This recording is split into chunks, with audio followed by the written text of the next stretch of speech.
আজি ঘোষণা হল চাৰিখন ৰাজ্য আৰু এখন কেন্দ্ৰীয় শাসিত অঞ্চলৰ ফলাফল আৰু সেই ফলাফল ইতিমধ্যে আমি সকলোৱে দেখিছো আৰু অসমত যিদৰে বিজেপিয়ে ক্লিন সুইপ কৰিলে ঠিক একেদৰে এইবাৰ অপ্ৰত্যাশিত যেন আছিল বহুতৰে বাবে পশ্চিম বংগতো বিজেপিয়ে ক্লিন সুইপ কৰা পৰিলক্ষিত হৈছে কিন্তু এই নিৰ্বাচনৰ যি এক্সিট পোল হৈছিলে সেই এক্সিট পোলৰ সময়ত এক্সিট পোলক বহুতে কটাক্ষ কৰিছিলে বহুতে সমালোচনা কৰিছিলে আৰু এই এক্সিট পোল এক প্ৰকাৰ আখৰে আখৰে ফলিয়াইছে ভোট ভাইবৰ আৰু মোৰ সৈতে উপস্থিত আছে ভোট ভাইবৰ अमिताभ जी आपको स्वागतम करते हैं। Thank you sir. हाँ, जो आपने प्रेडिक्ट किया पहली बार जो असम के लिए वो पूरी सही हुआ, एक कैसे संभव हुआ आपकी? ये तो प्रभु की कृपा है और हमारे टीम की मेहनत है। हमने 90 to 100 का रेंज दिया था और अब तो मुझे लग रहा है कि 100 पार हो चुका है आंकड़ा। जब मैं वहाँ पर था और मेरी टीम थी और जब मैं पूरा स्टेट घूमा हूँ उसमें क्लियरली 4-5 चीज़ें साफ दिख रही थी। पहला, हिमंत बिश्व शर्मा जो चीफ मिनिस्टर हैं आसाम के, वो काफ़ी पॉपुलर हैं। महिलाओं में, युवाओं में उनकी बहुत पॉपुलैरिटी है। उनको युवा मामा के नाम से पुकारते हैं। जवाहरलाल नेहरू को चाचा बुलाया जाता था, शिवराज सिंह चौहान को मामा, और अब ये तीसरे व्यक्ति हैं जिन्हें लोग अपने फैमिली के नाम से बुलाते हैं। ये एक बहुत बड़ी बात है। जहाँ पॉलिटिशियंस को लोग सही ढंग से नहीं देखते उस वक्त एक चीफ मिनिस्टर उसको अगर मामा कहा जा रहा, आप उसकी पॉपुलैरिटी समझ सकते हैं। पहली बात तो ये है। दूसरी बात है कि आसाम में पिछले 5 साल में जो इंफ्रास्ट्रक्चर डेवलपमेंट हुआ है उसकी सब लोग तारीफ़ करते हैं। जितने भी क्रिटिक्स हैं आप उनसे मिलेंगे, वो बहुत सारी आपको बातें बताएंगे, लेकिन वो भी मानेंगे कि इंफ्रास्ट्रक्चर बहुत ज़बरदस्त ग्रोथ हुआ है। और मैं हमेशा मानता हूँ कि infrastructure development is visible development. क्या होता है कि अगर अरुणोदय स्कीम में या किसी स्कीम में जब पैसे ट्रांसफ़र करती है सरकार किसी व्यक्ति को, तो सिर्फ वो उसी को पता चलता है और सिर्फ वो उसी के लिए बेनिफिट होता है। जब एक रोड बनता है, सड़क बनता है, एयरपोर्ट बनता है, तो उसको सब लोग यूज़ करते हैं। आप यूज़ करते हैं, भाई साहब यूज़ करते हैं, मैं यूज़ करता हूँ। तो इंफ्रास्ट्रक्चर डेवलपमेंट जो है वो एक बड़े पैमाने पर आसाम में हुआ है, कोई इसको नकार नहीं सकता।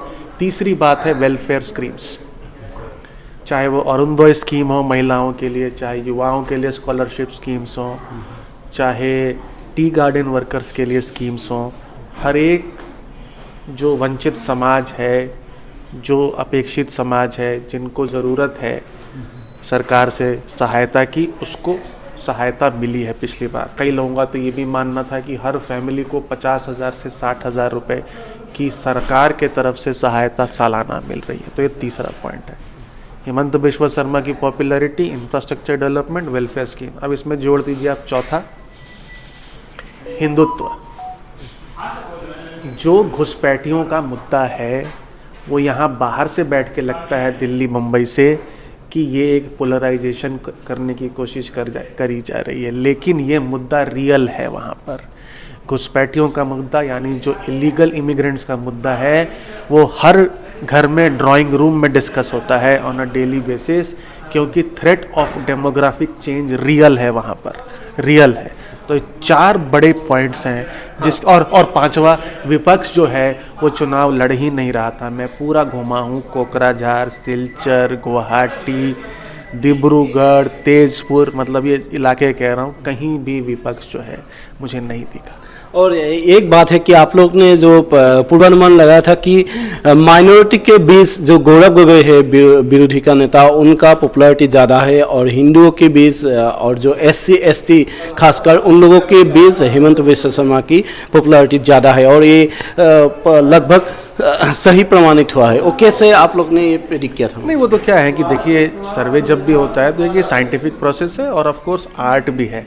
सो it's a science as well as an art.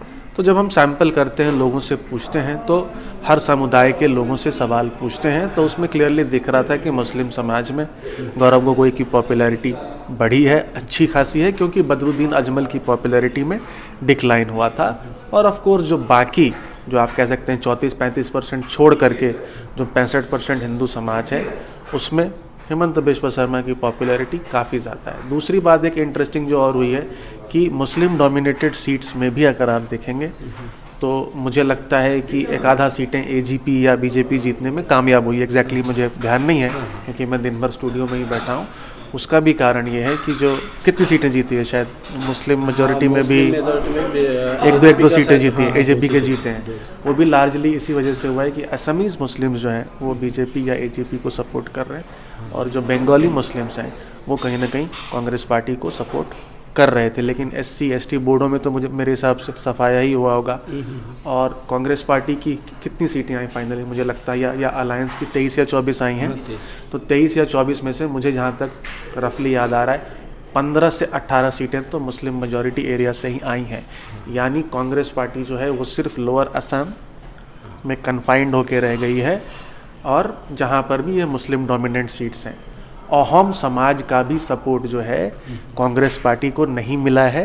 वो साफ दर्शाता है कि गौरव गोगोई जी खुद जोरहट से चुनाव हार गए हैं और जोरहट से अभी वो 1.5 साल पहले 2 साल पहले वो लोकसभा का चुनाव जीतने में कामयाब हुई थी। तो जो 3 जोड़ी जो है लुरिनज्योति गोगोई, अखिल गोगोई और गौरव गोगोई की, कांग्रेस को जो लग रहा था कि इससे अहम समाज का वोट कंसोलिडेट होगा, ये फ्लॉप हो गया, ये चला ही नहीं है। लुरिनज्योति मेरे हिसाब से हार गए हैं, अखिल गोगोई का मुझे ध्यान नहीं, आगे पीछे थे, वो जीत गए हैं और गौरव गोगोई खुद जो है वो चुनाव हार चुके हैं। तो upper Assam, lower Assam, north Assam, central Assam, Silchar Barak valley, सब जगह जो है वो भाजपा की सीटें हैं वो जो ज़्यादा है। और एक चीज़ है तो जो बंगाल के इलेक्शन वहाँ में भी आपका प्रेडिक्शन सही प्रमाणित हुआ और DMK के बारे में आप जो बोला था वो भी सही प्रमाणित हुआ। लेकिन कोई लोग आपको बीजेपी का एजेंट बताया था, जब आपने पूर्वानुमान बताए थे तो वोट भाइप का जो एग्जिट पोल आए थे तो आपको कोई लोग बीजेपी का एजेंट बताए थे। तो क्या कहना चाहेंगे आप? देखिए क्या है कि मुझे तो ध्यान है कि जब हमारा न्यूज़ 18 नेटवर्क के साथ टाई अप नहीं हुआ था, सबसे पहला इंटरव्यू मैंने न्यूज़ 18 असम को ही दिया था। जब हमने उस वक्त मैं गुवाहाटी में था, मुझे जहाँ तक ध्यान आ रहा है, और उस वक्त भी कुछ ऐसा ही रेंज होगा सीटों का, थोड़ा बहुत ऊपर नीचे होगा और उसके बाद तो हमारा टाई अप ही हो गया था। देखिए हम लोग तो साइंटिफिक प्रोसेस से काम करते हैं। UDF को जब हम जिता रहे हैं केरला में तब तो कोई नहीं कह रहा कि ये कांग्रेस के एजेंट हैं। करेक्ट, जो जीत रहा है, जो डेटा में आएगा वही हम कहेंगे। अगर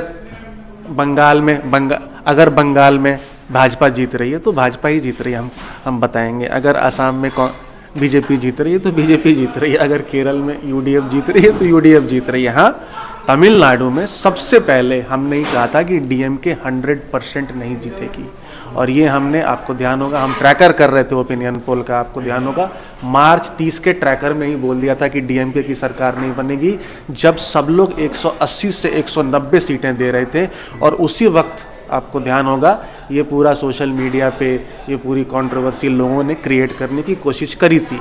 और आज हम तो वैलिडेट हो गए हैं, वोट वाइप का वैलिडेशन का दिन है कि CM स्टालिन खुद अपनी सीट हार गए हैं। तो आप ये देख लीजिए कि कितनी एंटी इनकम्बेंसी थी। सिर्फ हमारा कॉल इसलिए गलत हो गया है कि हमें लगा कि एंटी इनकम्बेंसी का बेनिफिट AIADMK को मिलेगा और AIADMK क्योंकि सबसे प्रिंसिपल पार्टी थी। लेकिन पिछले लास्ट के 2-3 दिनों में काफ़ी इम्पल्सिव वोटिंग हुआ है वहाँ पर। जो जेन जी है उसने अपने पेरेंट्स को भी इन्फ्लुएंस करके विजय के फेवर में वोटिंग दिलाई है। तो हमारा तो यही है कि भाई जब हम किसी को मतलब ये सब चलता रहता है सोशल मीडिया पे, इतना हम दिमाग लगाएं तो कुछ फ़ायदा नहीं है। लेकिन एक बात और बोल दूं बंगाल के बारे में कि बंगाल में टॉप पोलस्टर हाथ खड़ा कर चुके हैं। जब उन्होंने हाथ खड़ा कर दिया उसके बाद भी हमने प्रोजेक्शन दिया और बीजेपी जीत रहा। और हमने सबसे साइंटिफिक वे में किया। कैसे? क्योंकि हमने मार्च 29 को सिर्फ फेज़ 1 का नंबर दिया और अगले दिन हमने फेज़ 2 का नंबर दिया, जबकि सब लोगों ने उसी दिन फेज़ 1 फेज़ 2 का नंबर दे दिया। जब वोटिंग हो रही है तो हम फेज़ 2 का नंबर उस दिन कैसे दें? तो हमने फेज़ 2 का नंबर अगले दिन निकाला और ठोक ताल बजा करके नंबर निकाला कि बीजेपी ये चुनाव जीत रही है और अल्टीमेटली वही हुआ। बहुत बहुत धन्यवाद अमिताभ जी, आपने इतना समय हम लोग को दिया। और ये न्यूज़ 18 आसाम ने बहुत सपोर्ट किया है वोट वाइब को और आज वोट वाइब घर घर में न्यूज़, मतलब आसाम में आज एक नाम है। मैं मिला था, आप विश्वास नहीं करोगे, मैं कोलकाता में एक व्यक्ति को मिला था, एक कपल को, जहाँ मैं होटल में रह रहा था। वो मुझे मेरे नाम से नहीं लेकिन वोट वाइफ के नाम से पहचान रहे थे। तो ये आप लोगों की बहुत कृपा है, धन्यवाद है आपको। ठीक सो है, मच। ঠিক থেংক ইউ আৰু এয়া আছিল অমিতাভজী আৰু এই অমিতাভজী ভোট ভাইবৰ জৰিয়তে এইবাৰ যি এক্সিট পল সেই এক্সিট পল প্ৰকাশ কৰিছিল আৰু সেই এক্সিট পলে এতিয়া সম্পূৰ্ণ সত্য প্ৰমাণিত হৈছে। বহুতে তেখেতক সমালোচনা কৰিছিল, কিন্তু আজি যি ফলাফল আহিল সেই ফলাফলে সমালোচকৰ মুখ এক প্ৰকাৰ বন্ধ কৰি দিছে। ধন্যবাদ। एक और लाइन ऐड कर देना अगर कर सकते हो तो बीच में कहीं। हमने ये भी बोला था कि यूपीपीएल और असम जातीय परिषद को 0 आएगी, वही आया है। बहुत लोगों ने सवाल उठाया था कि यूपीपीएल और एजेपी को 0 कैसे आएगा। हाँ, यूपीपीएल तो सत्ता में भी थे और एजेपी कम से कम लुरिन ज्योति भी अपनी सीट नहीं जीत पाए। धन्यवाद सर। ठीक है, ठीक है।